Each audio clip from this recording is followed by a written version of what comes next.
Air testing, 1, 2, testing. This I like a lot more. Yes, Just a perfect. whole bunch more. Perfect. So, let me have the clap. Um,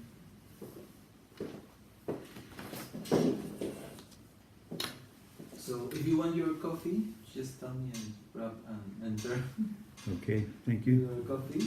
Yeah. No, so Yeah, why don't you give it to me now? Please. Help! Help, baby. Oh, doggies, thank you so much. So now the cameras, all cameras are ready. Okay, we're all synced up. Microphone is ready. Cool.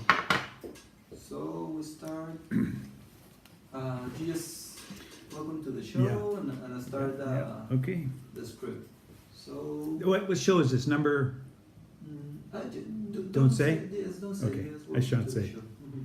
All right. So 3, 2, 1. Hello, welcome to the show.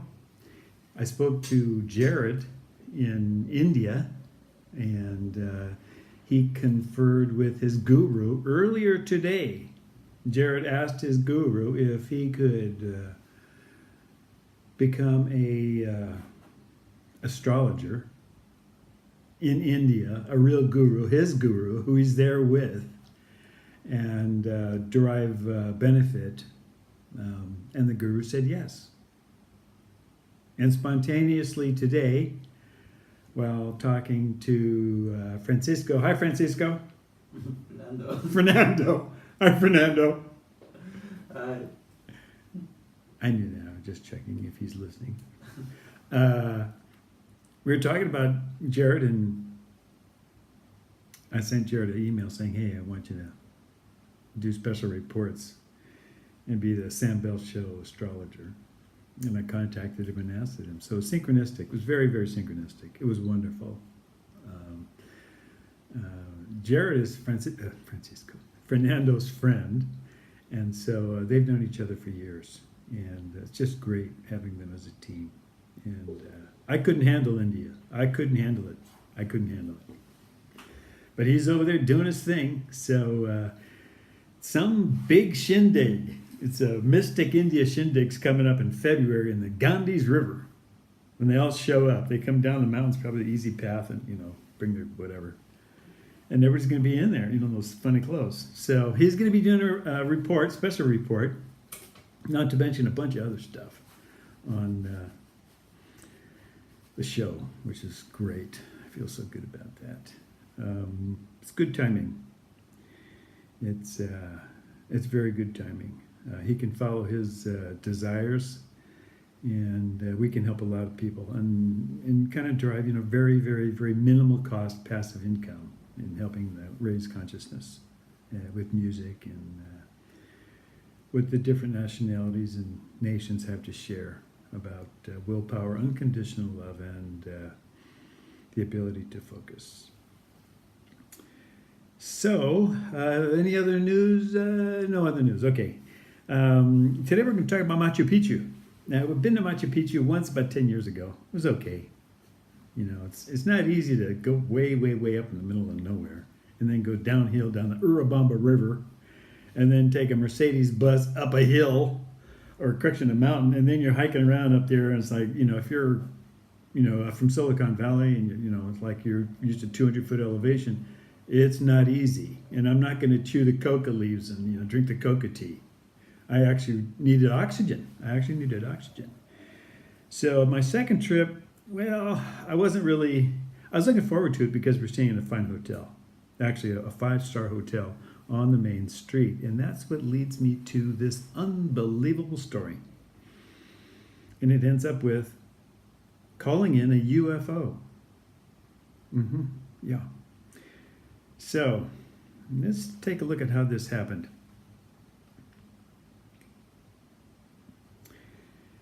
Well, the van is going to pick us up like at, 8:30 in the morning outside the hotel. And we're out there, and it's raining, and we're bundled up.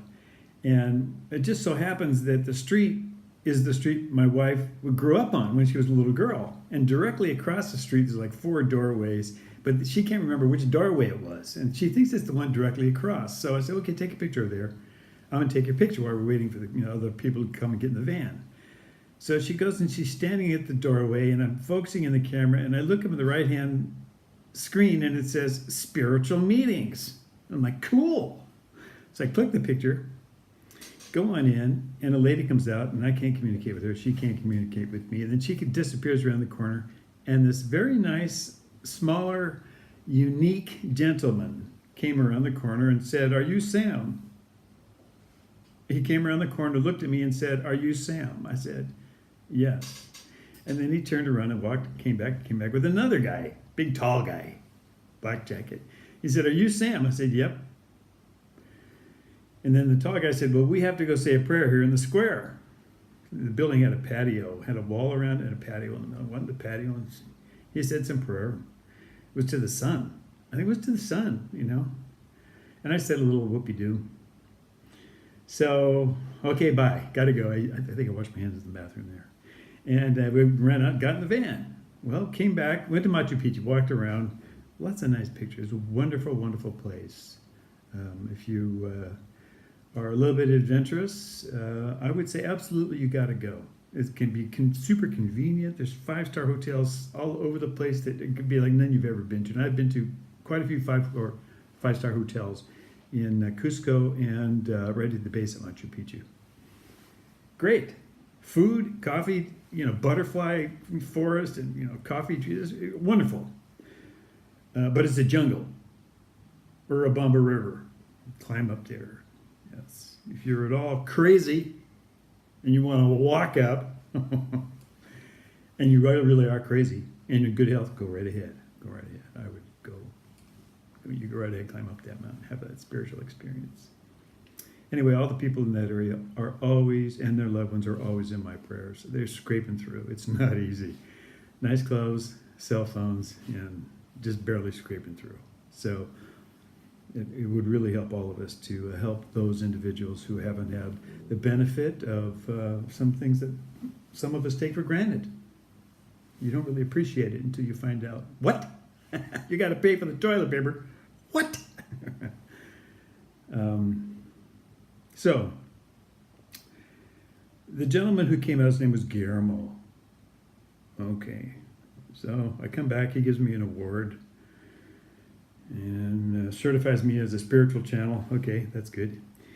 And I'm recognized. All right, okay. A Peruvian, somebody from Peru who's helping the country of Peru recognizes that I communicate with angels. And he wouldn't confirm with the gentleman who was the bartender in the 5-star hotel, because they had a thing in the evening. They'd show you how to make a pisco sour. I think it was a pisco sour. Showed you how to make it. I didn't know what it was. So I went. There was nobody there but my wife and I, Blanca. And I channeled his angel. And Guillermo came over and talked to the bartender. The bartender said, "The guy channeled my angel." He did. So, I had my foot in the door there with at least going the right direction. Next thing I know, I'm back in Miraflores, Lima, Peru. It's a beautiful area. And Guillermo calls me and says that he would like me to do a UFO conference in Trujillo, Peru. And that this conference is a repetitive conference, and they've had UFOs appear at the last one, which was in Brazil. I said, sure, cool, sounds interesting. Hope it doesn't cost much. And so we booked it. Here's the booking thing. Let's see if I can put this so you can see it.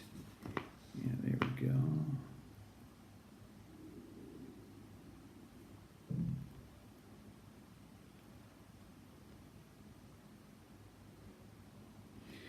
So he says, we'll go there, we can get us some TV shows and radio programs and try to push it, promote it.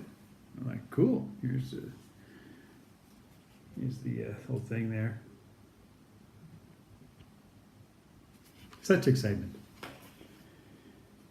So we go to Trujillo and they got some newspaper stuff. Excuse my, this is too sophisticated, I know, hang on. Yeah, I'm on there somewhere, right there. and was on 2 radio shows, 2 or 3 radio shows, or 3 or 4. Sorry, 3 or 4 radio shows, and at least 2 TV shows. It was kind of a blur. It was just a major blur. Helped a bunch of people, and went to. You're gonna have to help me with this word, Fernando. Okay. Municipalidad. Municipalidad. Come on over here. You, I'm not going to struggle through this. So it was this big building. It was really nice, and it was called Municipalidad. Municipalidad. Municipalidad. Municipalidad. Sounds like a dance. A whole bunch of people showed up. It was very, very, very cool. And Peru was flooded. I'm correct. Trujillo was flooded, and it was a mess afterwards. Everything was dry, but it was like, it was a total mess. And there was a lot of people that were suffering, big time. People had zip before the flood, and now they got zip, and it's not nice. You know, I mean, zip. It's beyond comprehension. For a guy from Silicon Valley, it's beyond comprehension. So I went there and helped a bunch of people. It was so cool. And met some wonderful people, just so national and dedicated men and women. And, you know, when you have a trauma to society, sometimes that's when society comes together. That's, if it doesn't come together, it comes apart. So communication and treating each other in a loving fashion is kind of important. So I did an event at Municipalidad. And then Guillermo says, "Well, we're going to go to Black Rock." I'm like, "Oh, okay, Black Rock sounds, you know, sounds like a hard rock casino thing. Black Rock." I'm like, "Okay, go to Black Rock, all right." So the Peruvian taxi, which is like a '74 Toyota station wagon, we loaded it up. There was the driver, there was me, there was Jared, there was my wife Blanca. And there was another female, I apologize, I forget her name, very lovely lady, who spoke a little English. And there was Guillermo. And we're all jammed in that thing. Guillermo was in the back, you know, poor Guillermo, with the luggage and everything. And we're going to Black Rock, and I'm like, "Yay, Black Rock." So then we get past a whole bunch of stuff, like I think it was sugarcane fields, a lot of sugarcane fields. And we get off there, and there's nothing. I mean, some blaring music that doesn't sound very good, aimed at the beach, a bunch of like stalls, and there's nobody around, and a bunch of, you know, Inca Cola signs. I'm like, "Oh, this is Black Rock." So then Guillermo's all excited. He brings me out to the edge of the edge, at the edge of the edge of the edge. We're in the middle, nowhere next to edge. And he points way over there. It's like 3 miles, and there's a big Black Rock, and he goes, "There's Black Rock." And I'm like, "Oh, cool. Nice to look at. I'll take a picture." And so he wants to walk down there. I'm like, "Oh." So Jared and I and Guillermo walked down there, and it's quite interesting. Quite interesting. I think some sort of, there's something about the rock or the area or something. And we did a little meditation there, meditation and prayer. It was nice. It was nice. We sat there under a little shade thing, and that was it. And fortunately, a guy came by on a motorcycle, wait on the way, and I booked it over there and bartered with him to give us a ride back. And he just beat the hell out of this little motorcycle. Little motorcycle was 3 of us piled on there. And he brought us all the way back. I mean, we were so happy. We're like, "Oh, thank you, Daisy." That's my guardian angel. I'm like, "Thank you, Daisy. Thank you." So, 7 o'clock, he goes, "Well, we're going to go," all that day, it goes 7 o'clock, we had to do the meditation called the UFO. I'm like, "Okay." You know, it's not like he's saying it over and over again. He just said it like once, maybe twice, you know, but he's got a straight face. He's staring at me, saying that. We're going to go calling the UFO. And I'm like, "Okay, that's nice." We're at Black Rock. You know, I need a Coca-Cola. There's nothing here. You know, a hamburger. I need something, but, you know, they're not going to have something I like. I'm like, "Oh, Lord." And there wasn't anything. There's some chickens running around. So, okay. we get back, we park at the spot, the only spot that has any kind of food, and it has a patio and a wall and a sidewalk and some plastic chairs and a big table.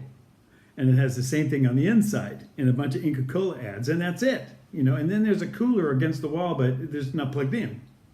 And that's it. And then, you know, you could probably seat 300 people in there, but just nobody's around. So, you know, no roof. So this guy comes out and, you know, he knows Guillermo. Okay, we talked to him, blah, blah, blah. He goes, yeah, channel his angel. Okay, man. So I channel this guy's angel. It's heavy. It's heavy. This guy's life. He's the family patriarch. Heavy stuff comes through. Guy can't afford shoes. And very, very powerful. It was a wonderful experience. I'll have a picture of him and I outside. So he tells his mother-in-law to go kill a chicken. Sure enough, they go kill a chicken. So meanwhile, we're sitting out there, you know, chilling. I'm drinking Inca Kola like crazy and, you know, just trying to stay cool. Wondering what the hell's going on, waiting for 7 o'clock to go call in the UFO. Okay, hour or two passes. Finally, we get the chicken, eat the chicken. Okay, 7 o'clock's coming. So, you know, there's no lights. And then when you go to the edge of the beach, walking down towards the beach, there's no lights, it's pitch dark. And then when you walk out in the middle of nowhere from pitch dark, there's nothing. But it's great for looking at stars, man. Ooh, doggies. Great for looking at stars. So we go out there and I got a K-bar cane, which is a defensive weapon. You know, it's a cane made out of aluminum, aircraft aluminum. You could, you know, break a car fender with it. And that's my only defensive. I also got a knife in my pocket. That's the only weapons I got. I don't know what's out there, right? And so I'm going out there with Guillermo. You know, I kind of know Guillermo, but, you know, I don't know. So we walk out there, and he goes, okay, this is what we're doing. I'm like, okay. And he goes, hey, you look up there. I'm like, oh, yeah, cool. So we're standing there. I'm about 300 yards from the beach, which is a pretty long distance, but the winds are blowing and the waves are crashing. So, you know, you can feel you're at the beach, but I'm about a quarter mile from where my wife was, maybe a half a mile, you know, so I'm out in the middle of nowhere. So I do my meditation with my eyes closed. So I do the Egyptian position where I have my hands out like this and and I'm like, you know, blessed be Father God and, you know, blessed be Mother God. And I'm doing my routine and it's just beautiful. And for years I lived in San Francisco. I go to the beach 2-3 times a day and meditate on the beach. So when I bury my feet in the sand and start to go in that zone, man, you can really, you integrate well with resonances that are available. And the ocean and the sand is a great way to help connect. And then the sound of the waves is just conductive for resonance. So I'm there with my eyes closed, you know, our Lord Jesus Christ, blah, blah, blah. And I hear this sound. It's kind of like, you know, and I'm thinking, oh, what is that? It must be a quad runner way off to the right. There was like some kind of power station. It sounds like a quad runner. It's like, and I'm like, oh, must be, maybe it's a dirt bike. Maybe it's a dirt bike on the beach down where it's kind of flat, where we were earlier today. Huh. You know, the wind's blowing this direction, so I should be able to hear it. And then they're like, and I open my eyes, I look, and Guillermo's making the sound.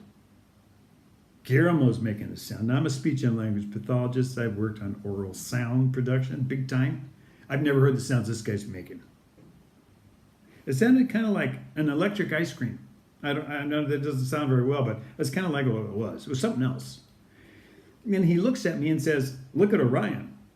And he, you know, I look up there and somehow I know which one's Orion. Like, I don't know what the hell Orion is, but I know it's the Big Dipper, but whatever. He goes, look at Orion. The stars are really bright.